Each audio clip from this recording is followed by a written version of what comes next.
Welcome back. This is Network Africa on Channels Television. The people of South Sudan continue to pay the price for the political conflict between President Salva Kiir and his sacked deputy Riek Machar.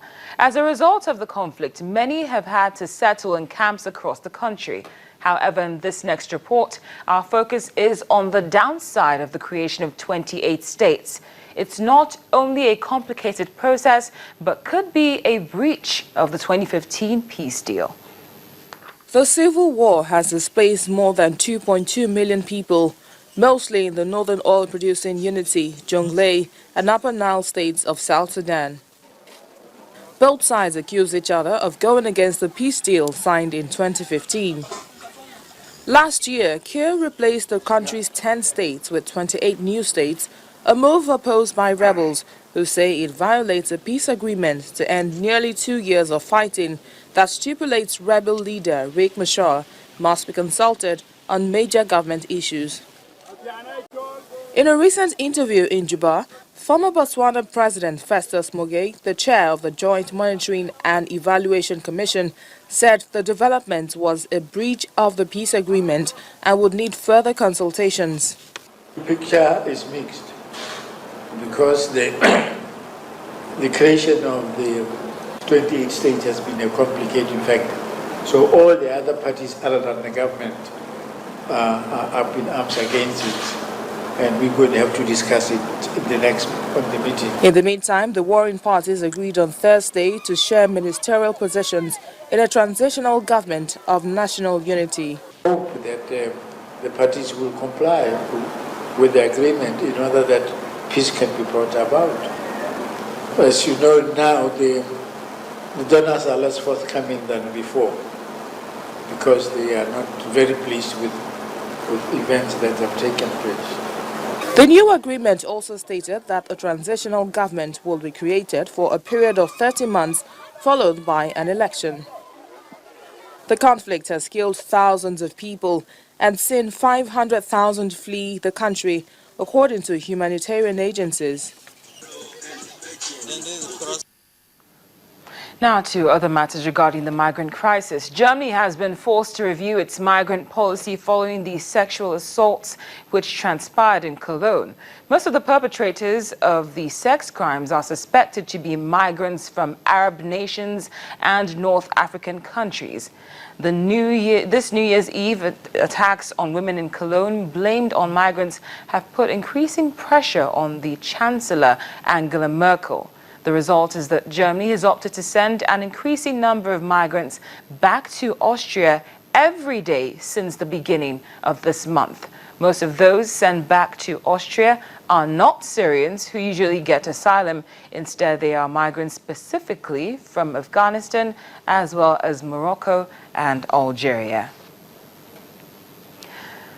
Well, Pope Francis warns that the recent influx of migrants risks overwhelming European values, but he's confident that the continent can successfully open its arms and integrate the newcomers. In an annual address to diplomats at the Vatican City, the Pope said the flood of new arrivals, mainly from the Middle East and Africa, was a major burden for Europe and had given significant rise to significant fears over security and international terrorism. However, Pope Francis stressed the need for Europe to maintain its principles of humanity when dealing with the influx of migrants. Despite the inevitable difficulties, as he puts it, in trying to absorb the migrants who brought with them different cultures and traditions, the Pope hopes European nations will rise up to the challenge and prove capable of integrating and accepting the refugees. And it's a day of celebration for the United Nations General Assembly, also known as UNGA. Today marks the 70th anniversary of the first meeting of UNGA. The UN Secretary General, Mr. Ban Ki-moon, is nothing short of thrilled and believes that the body has truly become the parliament for all people.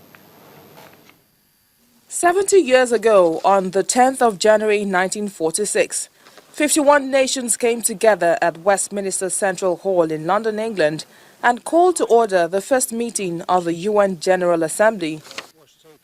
The Secretary General, Ban Ki-moon, speaking to 193 member states, noted that although the resolutions adopted by the Assembly may not be all acted on right away, they stand as our common position on the most pressing issues for our time. In September last year, you adopted the 2030 Agenda for Sustainable Development. This 21st century declaration of interdependence is our collective promise to deliver a life of dignity for all. On April 22nd this year, leaders will return here to sign the Paris Agreement on climate change. Once again, our journey to a healthier, more sustainable, and more peaceful planet begins here in this General Assembly chamber.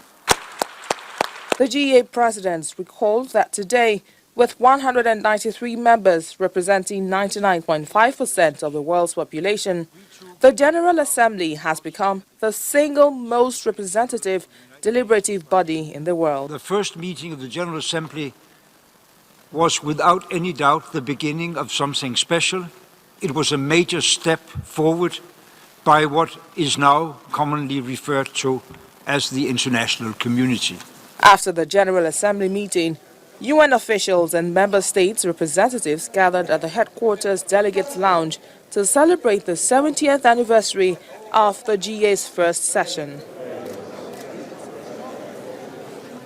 Well, congratulations to the United Nations General Assembly, and thank you very much for watching Network Africa. Now, on that note, here's our question of the day. We're asking, what are your thoughts on Germany sending migrants back to Austria? That's based on the sexual assaults which took place in Cologne and have been blamed on migrants coming from Arab and North Africa. Feel free to send us your feedback either via email or Twitter. The address and handle will appear on your screen in a moment. And it did not appear, but it is at Net Africa CTV or at CYNKE, or you can send it to networkafricachannelstv.com. Thank you very much for watching the program. I'm Cynthia Are.